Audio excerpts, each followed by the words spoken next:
were you in jail for? Shoplifting clothes. How many times had you been in jail before?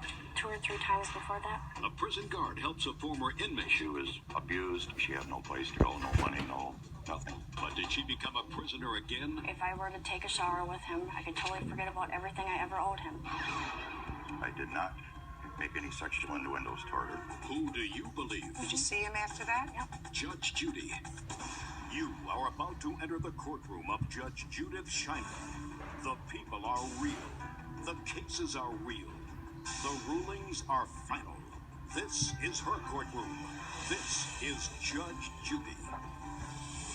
59-year-old retired prison guard Brent Hoffman is suing 22-year-old former inmate Karina Ondike for an unpaid loan and for false allegations of propositioning her for sex. Come to order. All rise. This is case number 43 on the calendar, the matter Hoffman versus Ondike. Parties have been sworn in, Judge. You may be seated, sir. Have a seat. Mr. Hoffman, it is your claim that you loaned the defendant some money. She needed a start. She had been incarcerated, and she came to you for help. And you helped her out by finding her a place to live, loaning her some money. According to you, she repaid you by not paying you back. And in addition, made some allegations against you, which caused you to have to retire early from your job. You want to be compensated for that, too. Defendant says you were paid back the money by her boyfriend, and in addition, she never made false allegations against you. She only told the district attorney the truth. Is that right? That's right. Okay. So, Sondek, what were you in jail for? I was in jail for theft. What kind of theft? Shoplifting clothes. Is that the first time you were in jail? No. How many times had you been in jail before? I had been booked and released probably about 2 or 3 times before that. For what? Theft also. Shoplifting? Yes. Anything else other than shoplifting? No. What about your boyfriend? Ever been arrested? Yes. For what? For being with me while I was shoplifting. So the two of you were a team of shoplifters? No. No, he was not. Now, how long were you in jail for? 9 days. How did you meet the plaintiff? I met him through my roommate. Your roommate you were in jail with? Yes. Yes, go ahead. I didn't have anywhere to go. I confided in her, and she introduced me to Brent, and he told me that he had a place for me to stay, and I had nowhere else to go. What was his job in jail? He was a guard. Okay. My man cried. Awesome and mad. Coming back. 10 years. Same capacity? No, ma'am. I was an information officer there. In the 11 years that you've been with the county as a guard, did you ever help a prisoner before? I wrote a letter for one to the judge. Other than that? Other than that, nothing. So what prompted you to do something for this young lady? It was a spur of the moment, more or less. When I didn't know her. She was kept in another building, in a female wing. When I was introduced to her the first time, I basically saw someone that was scared, undernourished, just really down and out. I thought possibly just that I maybe could help and maybe make a difference. So what did you do when she was released? I picked her up, took her down, met Neil, my witness, and he went over the ground rules as far as where she was going to stay. It was in his apartment that was being empty. He was coming back into jail. What do you mean he's coming back into jail? He was arrested for driving after revocation. And it coincided that he was coming in when she was getting out. So she was going to be living there by herself? Correct. Is that right so far? Right. And where was your boyfriend at this time? He had his own place to stay. Now, so how did you help her, Mr. Hoffman? I got her a roof over her head. I was initially told that she was abused. She wanted to have a place. She couldn't go home because of her getting out of jail. She wasn't on good footing with her parents. Basically, she was telling me she had no place to go, no money, nothing. How much money did you loan her? $354.89. That was to cover her pawn ticket. She had a diamond graduation ring that meant a lot to her, that she would lose it if she didn't pay for that. We went and got that. I have the pawn ticket here. I also loaned her enough money to get tabs on her car, get the title transferred to her name so she could drive legally and car insurance so that she could be up and running and try to find a job. And according to your complaint, sir, she signed a note for that. Yes, she did. May I see it, please? So there's 2 notes. One is the original agreement and the other one is what you paid to date.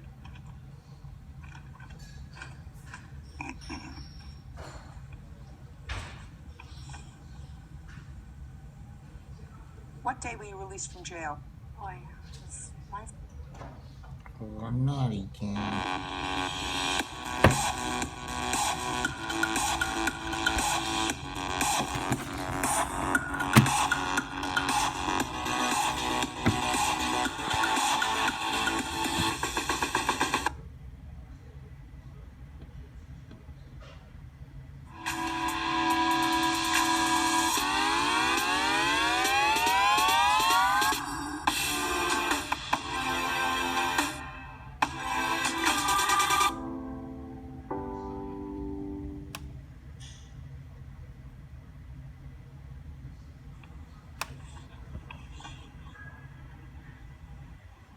What day were you released from jail?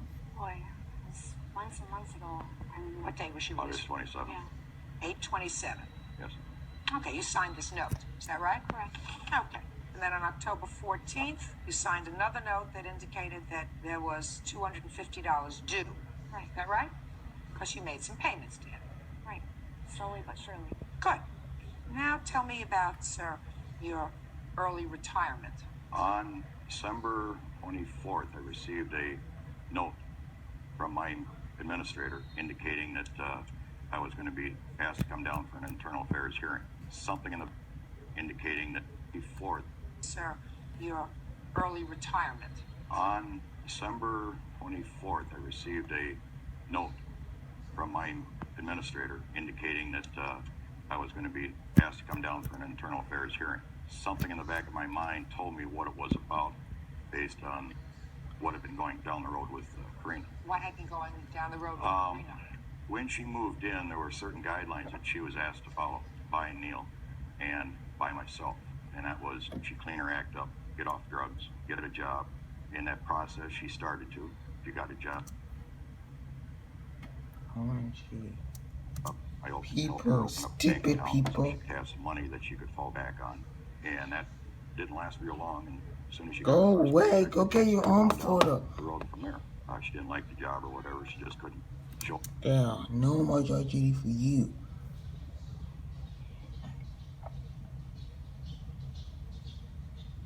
No. Up on time because of the drugs. She freely admitted that she was using it, and that was one of the stipulations. It just kept getting worse and worse. She was back to stealing again. How did you find out she was back to stealing again? She stole something, and I asked her where it came from, and she said, I stole it. She admitted. How did you see her during that time? At different times, I was asked by Neil to check on the apartment, and at different times, Karina would call me too. She had a question about this, or she was upset about this, something with her boyfriend. She called me, and I would stop after work or on my day off. So what happened? Basically, I took an early retirement. I resigned on my own accord instead of drawing it through more hearings and more hearings and more hearings. What were the allegations that she made against you? The allegations that she made was I hugged her, which I admitted to that. I did not make any sexual innuendos toward her. That was pretty much it that I'm aware of. Okay, let's get to these allegations. How was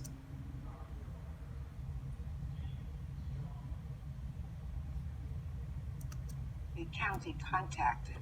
An attorney general contacted me and wanted to know. Okay, let's get to these allegations. How was the county contacted? An attorney general contacted me and wanted to know what went down. They had heard that he had been harassing one of the inmates at the jail. Not you? Well, they wanted to know if he had been harassing me also. And I said, yes, he has made some sexual allegations towards me. Like what? Like, if I were to take a shower with him, I could totally forget about everything I ever owed him. Real cases, real people. Judge Judy. Retired prison guard Brent Hoffman says former inmate Karina Ondike owes for a loan he made after her release. Brent also claims Karina filed a false complaint with his supervisors, claiming he propositioned her for sex. Okay. Did you see him after he made this, what you claim is an indecent proposal? Did you see him after that? Yep. How many times? I can't count how many times. He had a key to Neil's apartment. He could come over whenever. After that occasion, did he ever make any other sexual references to you? He just kept reminding me that if I did this with him, I could totally forget about it. So he said it again. Yeah. How many times did he make that suggestion to you? Probably twice after the first one. But you saw him many, many times afterwards, according to you. Anything discussed on those other occasions? I'd only see him for short times every time I would see him. Mr. Hoffman, were there any other allegations, any other complaints that were made to Internal Affairs to the best of your knowledge, sir? No, How old are you? 59. You understand that you could have gone through the entire process. Yes, I could. The entire process would have been long and drawn out. This way, by doing what I did, I receive a severance package and I get my full retirement. Well, Mr. Hoffman, if you had gone through the entire administrative process, then we would have known whether there were any other allegations made or anything else. I don't. So you cannot be compensated for your early retirement, Mr. Hoffman. However, unless you have proof that you paid him the balance of this money, you still owe him $250. Do you have any proof that you paid him that $250? I failed to get a receipt. Failed to get a receipt, and you do have that you did pay to date 3 different payments as of October 14th. So you should have gotten a receipt. Right. Right. So you owe him $250. Mr. Hoffman, I don't know whether anything that this young lady says is true, and I don't know that, sir. If it is not true, the phrase "no good deed goes unpunished" sort of comes to mind. In any event, you are retired now. Want to go to work anyplace else? I probably will. Good. You have a pension from the state? Okay. Is it a reasonable pension? It'll do. Will do. Good. Okay. Good luck, sir. Judgment for the plaintiff in the amount of $250. That's all. Parties are excused. May step out. The whole situation was just sick. I tried to help someone and it just blew up in my face. Never move in with people you don't know. I'll still try to help people, but I'll...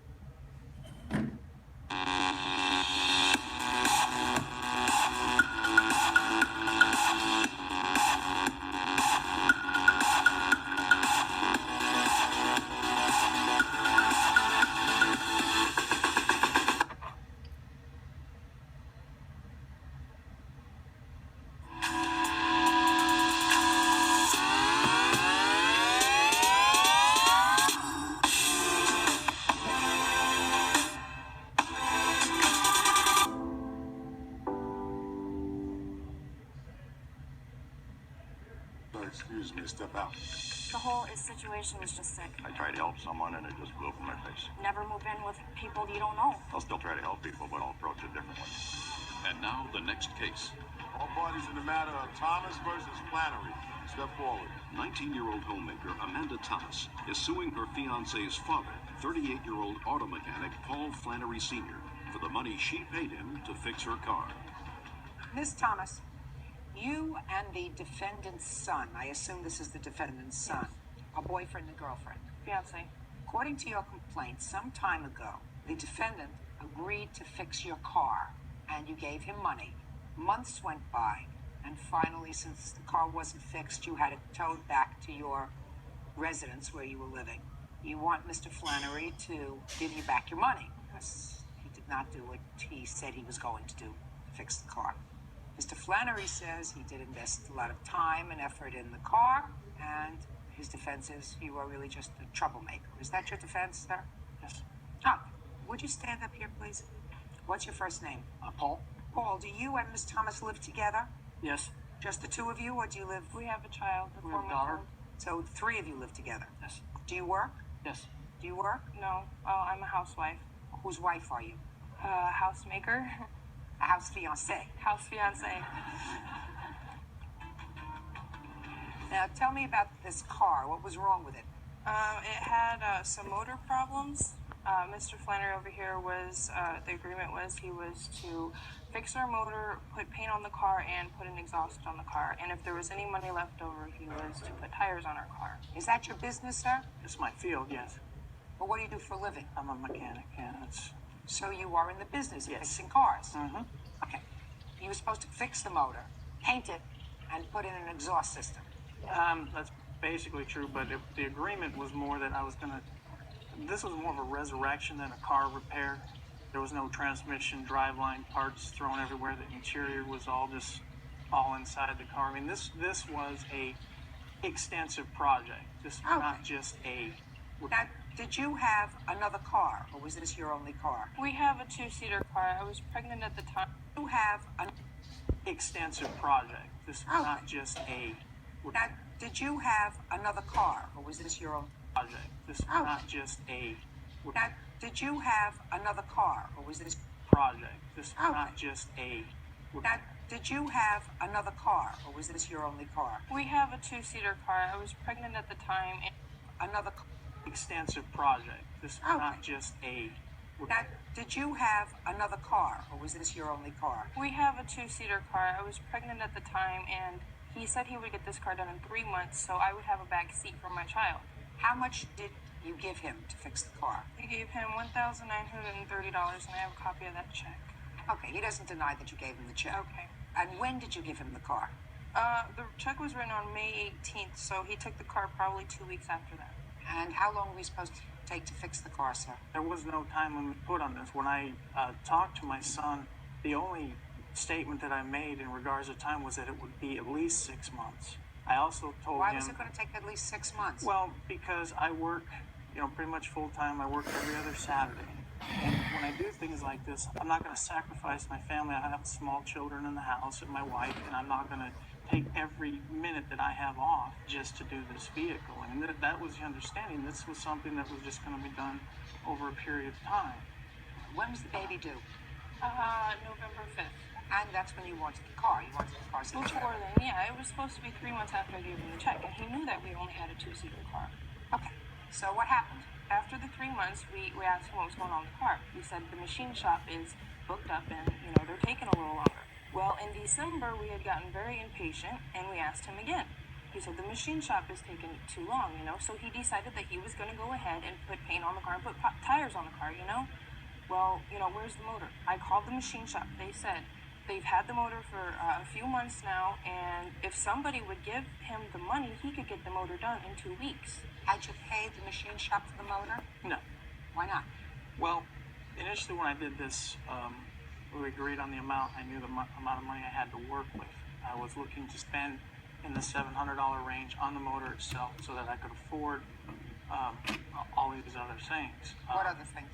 Well, as far as the paint body, the putting back together what was torn apart. How much did you have to spend in parts, Mr. Flannery, other than the $700 that you say you needed for the motor? I probably spent $300 or so on paint and body supplies. Okay, and that's all the money you spent on the car? Other than wheels and tires that I purchased for the car also. Well, how much was that? That was about $600. You have receipts for I that? do have. Let me see the receipts from all the things that you did on the No, car. I would like to see those receipts also. Me too. Now, I do not have receipts for the paint supplies. Your Honor, they're I only in have his to garage, and I know because I work with him all the time. He told me when he did the car, the paint job's not going to cost anything because I have the stuff laying around the house to do it. We can get the motor going for your son, sure, no problem. Guess what? It's not. The machine shop also said that it's going to cost.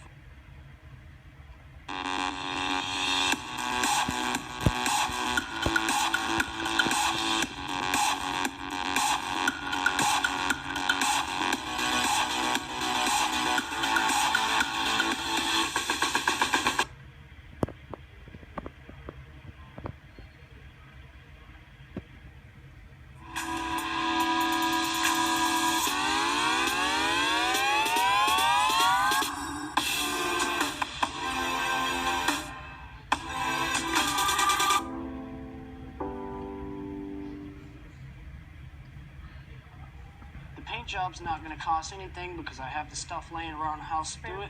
We can get the motor going for your son, sure, no problem. Guess what? It's not. The machine shop also said that it's going to cost $1,500 for us to get our motor out. You can't run a car without a motor. Exactly. You can run it without paint, but not without a motor. Exactly. When did you finally take the car back?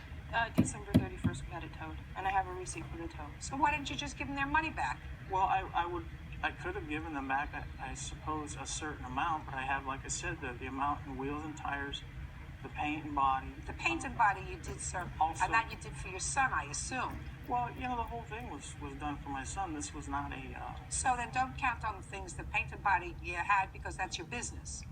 Now you said you put new tires on the car? yeah, and wheels. Well, It let had me- mismatched wheels. Let me see. Your Honor, that receipt is from his place of employment. Let me see. Let me see.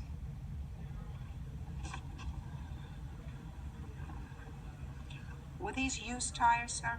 No, the tires were brand new. The wheels were used. And the tires you paid $64 a piece for? Yes. Tire company. Do you work for them? Yes. What's the list price of these tires? I would have no idea of that. I don't actually, I'm not involved in sales. Is this the wholesale price for tires? No, it's cost plus 10% or whatever. Show me your check to them, sir, for $591. I didn't pay it in check. I paid them in cash. I don't believe you, Mr. Flannery. I don't believe you at all. You have to give them back their money, sir. What I don't understand, Mr. Flannery, is if you were going to do this for your son because they needed a car because they were going to have a baby, as ridiculous as that is for a 17-year-old and a 19-year-old to have a baby, then you should have done it for nothing. Well, I was doing it for nothing. No, the money was only for whatever it took to get the car back into... But you didn't get it into shape. It didn't work 8 months later. Your Honor, that just was not part of the deal. I mean, my son and I They sat needed away. the cars so that they would have a back seat of the car to put the baby in. That point wasn't even brought up at the time of the agreement. I mean, Mr. Flannery, you think that these two people have a lot of money? They don't have any money. And if they have a two-seater car, so if they want to travel with their baby, you didn't have to discuss it. The parent knows. Right? Have a two-seater car, so if they want to travel with their baby, you didn't have to discuss it. The parent knows. My kids are having a baby, so I'm going to take the baby. You didn't have to discuss it. The parent knows. My kids are having a car, so if they want to travel with their baby, you didn't have to discuss it. The parent any money. And if they have a two-seater car, so if they want to travel with their baby, you didn't have to discuss it. The parent knows. My kids are having a baby, so I'm going to take all my spare time and see to it that by the time the baby comes, they'll have a car with a back seat. That's what parents do. I gave him the money and I told him nothing else was important other than the fact that I wanted the car to move. He knew that. He can't say that he didn't know that. That's a bold-faced lie. I told him we gotta have this car on the road. I don't care what it looks like. She needs to go to work. I need to go to work. We can't survive. None of that was ever even said or brought up. Well, why do you think that they took whatever little bit of money they had and gave it to you? They wanted me to make a decent car out of it. So then why didn't you say, let me have the car. I'll see how little I can have it done for. When I'm finished with it, you'll pay me for the parts, instead of taking the money from them up front. Well, Your Honor, we're not exactly, rich either. Neither are they. I know, and we were just, we lived paycheck to paycheck like everybody else. But so far, you didn't expend any money. You were sitting with their money. Most parents would do it and say, I'll take care of it myself, and I'll struggle, even though you did a foolish thing by making this family before you were supposed to, before you were fully cooked. But certainly, if you have their money for a year, you don't buy a motor for a year. Car can't run without a motor. You got to give them back their money. Judgment for the plaintiff in the amount of $1,930. That's all. Parties are excused. You step out. I think he got what he deserved. She's constantly creating conflict. I'm glad I got to embarrass him on national television. In no way am I embarrassed or humiliated by this. He tried to screw me out of my own money, and I'm his son. This is never about money. Money was never an issue. He calls me his son. It's a lie. Regardless of what he says or what hurt he may cause, he's still my son. Forget he ever existed. Forget he ever happened. Leave, go home, goodbye. Kids are going to do what they're going to do. All you can do is the best that you can do and what you believe is right.